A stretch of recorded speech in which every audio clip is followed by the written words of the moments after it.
बच्चों, आज हम आपको पढ़ाने जा रहे हैं solution of simultaneous equation by matrix method. इस चैप्टर में बच्चों हम देखेंगे कि मैट्रिक के हेल्प से इक्वेशंस को कैसे सॉल्व करते हैं। तो सबसे पहले तो बच्चों हम 12th क्लास से आपको थोड़ा बताना चाहेंगे कि साइमल्टेनियस इक्वेशंस आप लोग कैसे सॉल्व करते हैं और जो साइमल्टेनियस इक्वेशन के सॉल्यूशन आते हैं वो कितने प्रकार के होते हैं। पहले हम इस चीज़ का डिस्कशन करेंगे। आपको याद होगा बच्चों, 12th क्लास में जब आपने इक्वेशन सॉल्व करना सीखा होगा तो यदि आपको ऐसा मान लो कोई इक्वेशन हम दे देते हैं, हम कहते हैं 2x + 3y = 5 और 3x + y = 4। मान लो हमने बच्चों ये दो इक्वेशन दिया और हम आपसे कह रहे हैं कि बेटा ये दो इक्वेशन सॉल्व करिए। तो आपको यही सिखाया गया होगा बच्चों कि यदि इस तरीके के कोई दो इक्वेशन होते हैं तो उनको सॉल्व करने के लिए जो यहाँ पे x का कोएफिशिएंट है उसको अपन यहाँ मल्टीप्लाई करते हैं, जो यहाँ पे x का कोएफिशिएंट है उसको अपन यहाँ पे मल्टीप्लाई करते हैं। यही मेथड आपको सिखाया गया होगा। तो यहाँ मल्टीप्लाई करते हैं तो ये हो जाएगा 6x, यहाँ पे प्लस का 9y = 15 हो जाएगा। यहाँ मल्टीप्लाई करेंगे 6x प्लस का 2y = 8 होगा। इन दोनों का आप माइनस करेंगे, माइनस माइनस माइनस, ये प्लस माइनस कैंसिल हो जाएगा। यहाँ 7y = 15 से 8 जाएगा, दैट इज 7, या y की वैल्यू आ जाएगी 7/7, दैट इज 1। यानी यहाँ पे आपने सॉल्व करके निकाला y = 1 आया। अब y की वैल्यू किसी एक इक्वेशन में रख दो। सपोज इसमें हम y की वैल्यू रखते हैं तो ये 2x + 3, y की जगह आपका 1 हो गया, = 5, यानी 2x = 5 - 3, इसको इधर ले गए, या 2x = 2, या x = 2/2, x की वैल्यू आ गई 1 और y की वैल्यू आपने निकाली है 1। ये बच्चों इसका सोल्यूशन आ गया। इस तरीके से जनरली आप इक्वेशंस को सॉल्व करते हैं। जब बच्चों ऐसा इक्वेशन है और इस तरीके का सोल्यूशन आता है तो हम इसको कहते हैं यूनिक सोल्यूशन। इन इक्वेशन का ये सोल्यूशन आ गया और आपने सही निकाला है या गलत निकाला है, इसका तरीका ये होता है कि x और y की वैल्यू यदि आप यहाँ पे रखो तो ये इक्वेशन वेरीफाई होना चाहिए। यदि इक्वेशन वेरीफाई हो रही मतलब आपका सोल्यूशन सही निकला है। जैसे यहाँ पे x की जगह 1 रखो, y की जगह 1 रखो तो 3 + 2 5 मतलब सही है। यहाँ x1 y1 रखो तो 3 + 1 4 मतलब ये सही है। तो इस तरीके से आप इक्वेशन सॉल्व करते हैं। ये सिंपल तरीका होता है इक्वेशन सॉल्व करने का, जो कि आपको सिखाया गया है। अब बच्चों हम एक क्वेश्चन आपको सॉल्व करने के लिए दे रहे हैं। आप बिल्कुल ऐसा ही एक क्वेश्चन आप लोग सॉल्व करके देखें। हमने एक प्रश्न लिखा 2x + y = 3 and 4x + 2y = 1। हमने बच्चों ये दो इक्वेशन दिए और हम आपसे कहते हैं आप इनको सॉल्व करो। और जब बच्चों आप इनको सॉल्व करोगे तो वही तरीका लगाओगे जैसा मैंने आपको अभी पढ़ाया।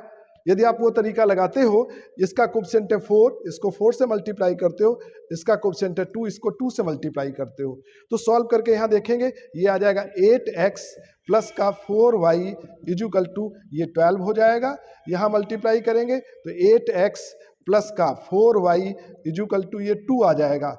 दोनों को आप माइनस करेंगे, माइनस माइनस माइनस, तो ये भी 0 हो जाएगा, ये भी 0 हो जाएगा और ये 10 आ जाएगा, यानी 0 = 10। एक अजीब सा आंसर आपका आ गया।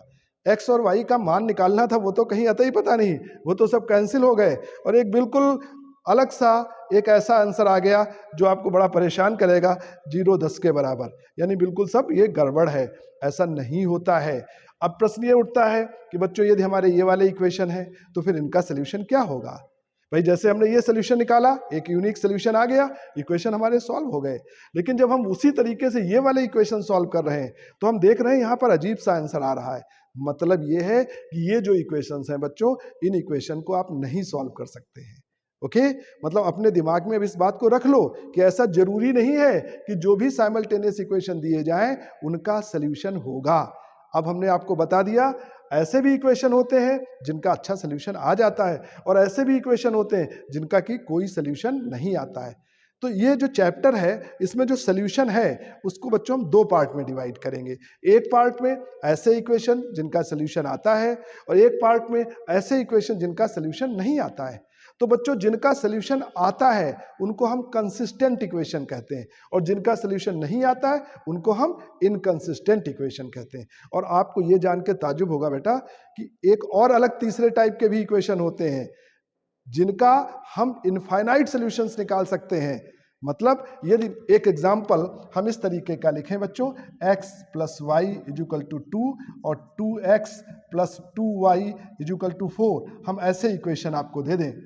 आप जब इन इक्वेशन को सॉल्व करोगे ना तो x और y की ऐसी इनफाइनाइट वैल्यूज आ जाएंगी जो इन दोनों इक्वेशन को सेटिस्फाई करेंगी। आप चाहो तो चेक करके देखो, x equal to 1, y equal to 1 रख करके देखो, ये दोनों इक्वेशन सेटिस्फाई हो रहे हैं। 1 प्लस 1 2, 2 प्लस 2 4, एक इसका ये सोल्यूशन।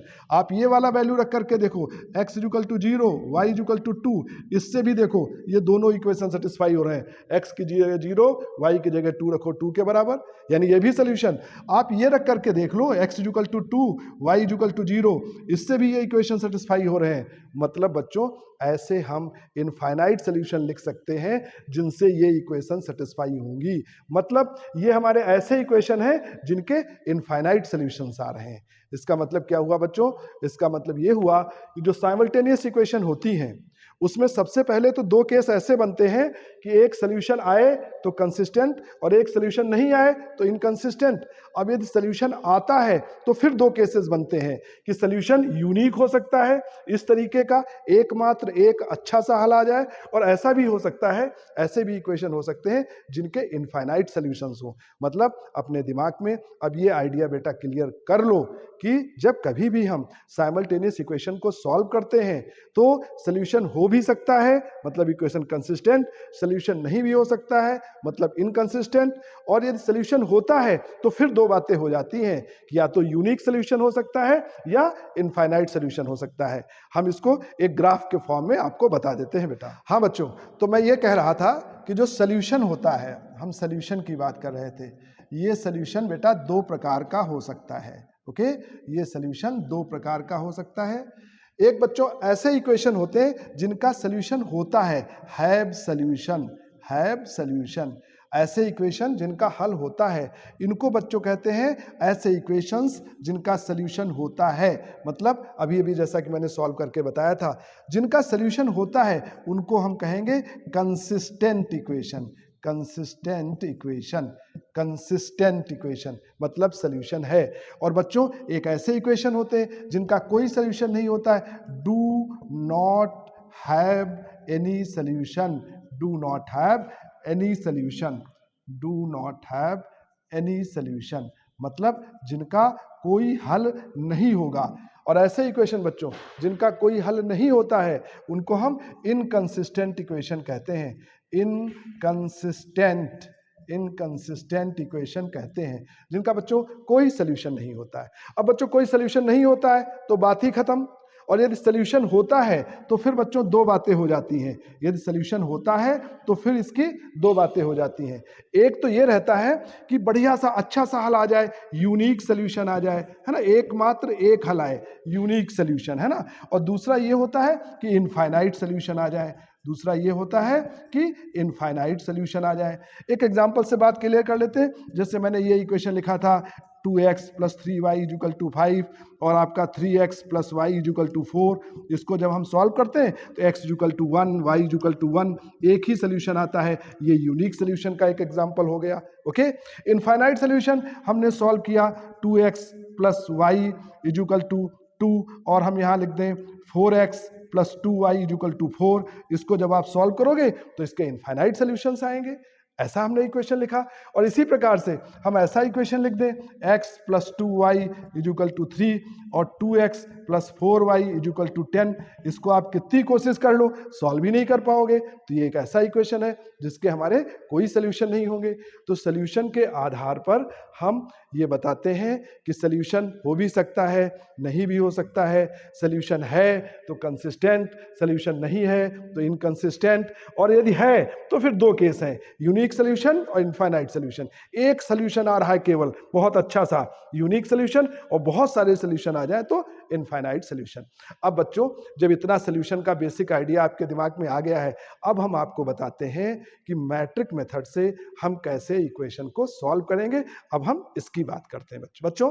मैं जो भी आपको समझा रहा हूं, यदि आपकी समझ में अच्छे से आ रहा है तो प्लीज़ इसको अपने साथियों के साथ में ज़रूर शेयर करें, उनको बताएं कि ये लेक्चर आपकी समझ में आ जाएगा मैट्रिक्स का। हिंदुस्तान की कई यूनिवर्सिटीज़ हैं जिनके सिलेबस में ये है और हमारे बच्चे सब पास हो जाएं, यही हमारा उद्देश्य है। तो please tell your friends that they can see this video lecture. Okay.